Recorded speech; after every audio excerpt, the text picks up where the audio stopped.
Assalamualaikum warahmatullahi wabarakatuh. Kami dari kelompok 2 kelas 4G akan memaparkan sebuah hasil penelitian dengan judul Media Pembelajaran Berbasis Video Explainer di SDN Sukamaju dan SDN Panyingkiran 2. Perkenalkan kami dari kelompok 2 dengan anggota. Yang pertama, Inaya Septiani Dwi Pusparini dengan NIM 2006826. Yang kedua, ada Anna Maria Oktaviani dengan NIM 2007554. Yang ketiga, ada Yasmin Azhara Driandra dengan NIM 2007661. Yang terakhir, ada Sofia Agustina dengan NIM 2009190. Konsep literasi ICT menurut Kilster tahun 2012. Literasi digital atau literasi ICT adalah kemampuan menggunakan teknologi dan informasi dari piranti digital secara efektif dan efisien dalam berbagai konteks seperti akademik, karir, dan kehidupan sehari-hari.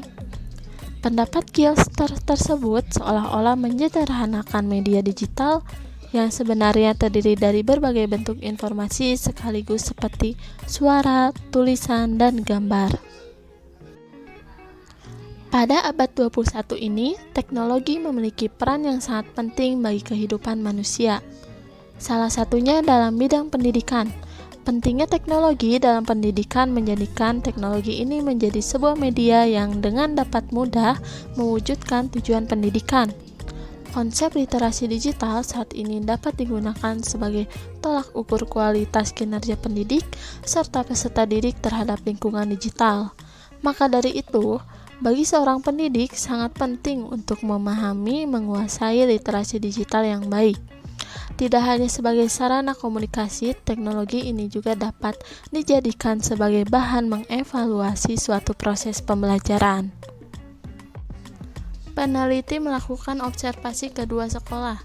Yang pertama, SD Negeri Sukamaju yang beralamatkan di Jalan Danau nomor 02, Kota Kaler, Kecamatan Sumedang Utara, Kabupaten Sumedang, Jawa Barat. Kepala Sekolah SD Negeri Sukamaju yaitu Ibu Hijrah Fitriani, dan SD Negeri Sukamaju sudah berakreditasi A.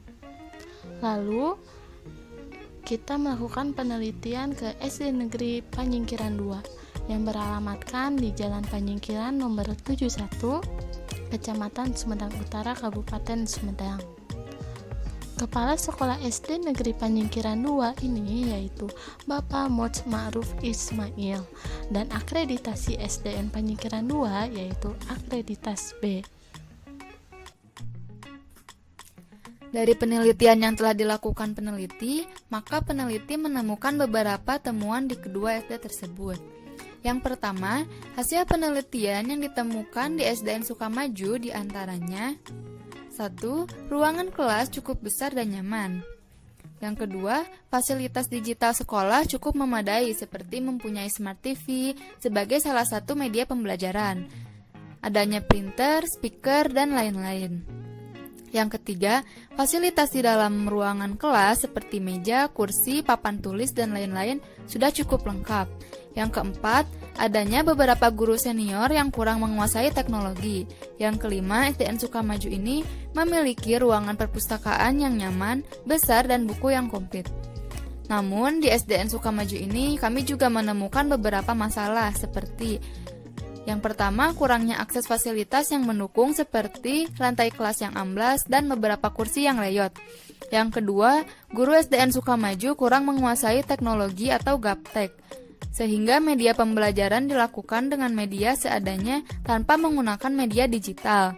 Yang ketiga, di SDN Sukamaju kurang adanya fasilitas digital seperti komputer, infokus, dan lain-lain. Lalu, di tempat observasi kedua, yaitu SDN Panyingkiran 2, peneliti menemukan beberapa temuan dengan hasil penelitian seperti berikut. Yang pertama, ruangan kelas yang cukup besar dan nyaman. Yang kedua, adanya guru yang inovatif. Mereka melakukan media pembelajaran dengan media digital seperti tayangan sebuah video, adanya kuis memakai aplikasi seperti Quizizz, Kahoot, dan lain-lain. Yang ketiga, di SDN Panyingkiran 2 ini memiliki Smart TV dan tablet pembelajaran yang dipinjamkan kepada siswa yang tidak memiliki handphone.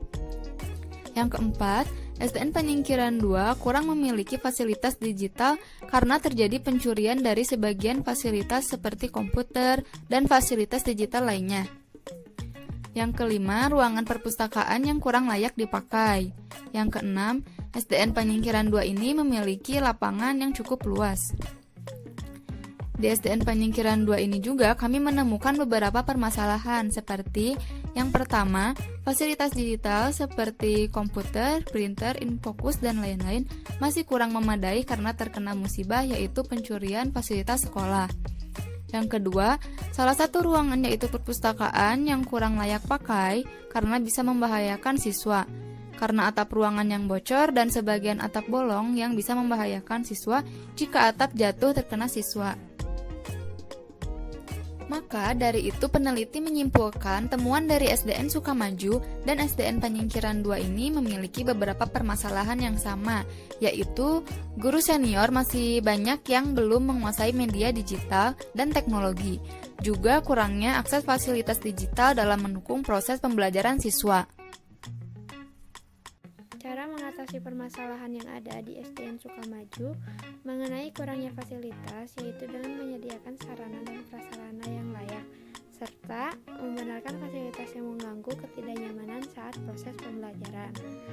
Lalu, ketika guru tidak mampu untuk menguasai teknologi digital atau gaptek, setidaknya guru tersebut dapat menciptakan sebuah media pembelajaran yang menarik bagi siswa, atau dengan mengikuti pelatihan khusus untuk menguasai kemampuan dalam menggunakan teknologi, sehingga pembelajaran pun dapat berjalan secara efektif.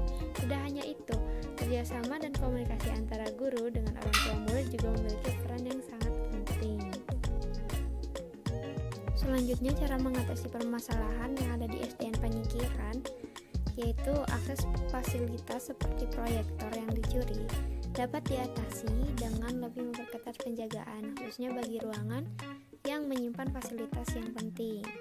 Lalu, rajin merawat barang-barang tersebut sehingga tidak mudah rusak, serta diletakkan pada tempat yang aman dari jangkauan anak-anak, terutama pencuri. Dan dengan lebih rajin memerhatikan kembali kerusakan yang ada di sekitar sekolah, terutama tempat-tempat yang sering dikunjungi oleh siswa, dengan membenarkan kerusakan dari hal yang kecil agar tidak membahayakan siswa maupun warga sekolah yang ada di sekitar, sehingga tempat tersebut dapat digunakan sebagaimana fungsinya. Produk yang dibuat yaitu berupa video explainer. Pembelajaran praktik pembelajaran menggunakan e-learning terus berkembang dari tahun ke tahun, dan video pembelajaran termasuk bagian penting darinya. Video pembelajaran menambahkan pengalaman unik dalam kegiatan pembelajaran. Apalagi di masa pandemi ini, platform pembelajaran online menggunakan video mulai banyak dikembangkan, seperti Ruang Guru, Skill Academy, dan sebagainya. Salah satu video yang sedang booming saat ini yaitu video explainer. Video explainer cocok digunakan untuk pemasaran pembelajaran dan sebagainya. Mengapa video explainer cocok digunakan untuk video pembelajaran e-learning? Berikut penjelasannya. Yang pertama, demonstrasi. Beberapa materi memerlukan demonstrasi untuk memantapkan konsep. Ketika mata dan telinga bekerja bersama-sama, pemahaman siswa mengenai materi tersebut bisa meningkat. Ketika produk visual mensupport audio dan teks, informasi yang akan disampaikan dalam dosis ganda, banyak siswa tidak hanya mendengar tapi juga melihat. Berbeda dengan membaca teks, biasanya tidak ada rangsangan audio visualnya.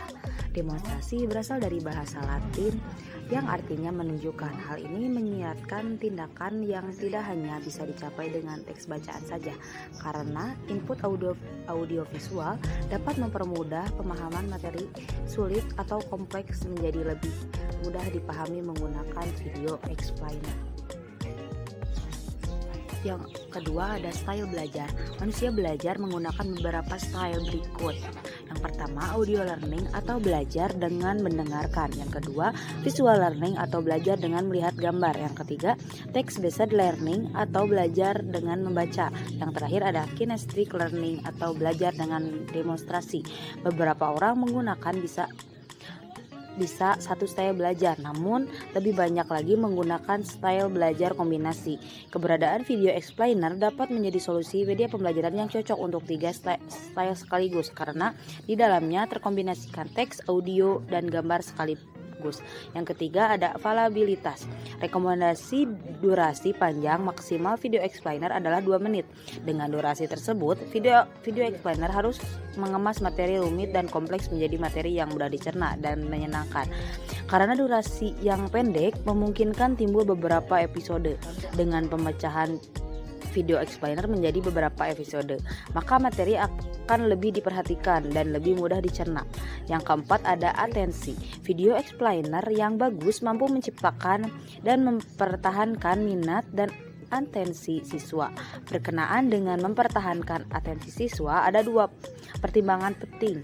Banyaknya titik fokus atau banyaknya poin yang harus diproses oleh siswa di saat yang panjang periode fokus, atau berapa lama siswa dapat berkonsentrasi sebelum kehilangan atensi. Video explainer yang singkat mensinkronkan aspek waktu, atensi, dan banyaknya titik fokus yang dapat diserap oleh siswa. Karena ribuan objek visual diserap dalam sekejap, otak manusia mampu merekam gambar dan waktu beberapa milidetik, dan mata dapat mencatat ratusan pesan visual dalam hitungan detik. Para psikolog berpendapat bahwa rata-rata atensi siswa terdapat suatu pembelajaran adalah sekitar 20 menit. Dengan ditambahkan beberapa episode video explainer yang singkat dalam e-learning, penyerapan materi siswa dapat lebih mudah dikelola. Yang kelima ada kecepatan. Jika gambar menggambarkan 1000 kata-kata, maka video menggambarkan 1.000.000 kata-kata. Berdasarkan hasil penelitian, menonton video selama 1 menit sama seperti membaca 1,8 juta kata. Artinya materi yang diserap melalui membaca buku tidak lebih cepat daripada menonton video. Selain itu, video sebagai produk visual mampu membuat materi yang disampaikan diserap secara natural oleh siswa. Video explainer mengkombinasikan audio dan visual untuk memperbesar beban kognitif. Percepatan penyerapan materi diingatkan oleh simulasi audio dan visual yang memungkinkan otak mensistensis sejumlah informasi baru secara instan dan mudah. Yang keenam ada memori. Video explainer mampu meningkatkan retensi memori karena orang-orang lebih banyak mengingat ketika mereka menonton video daripada membaca teks. Jadi video explainer tidak hanya membantu siswa menyerap informasi lebih cepat saja, tetapi juga mampu mempercepat memori untuk lebih banyak menyimpan materi dalam jangka waktu yang lebih lama. Berikut adalah dokumentasi peneliti di SD Negeri Sukamaju.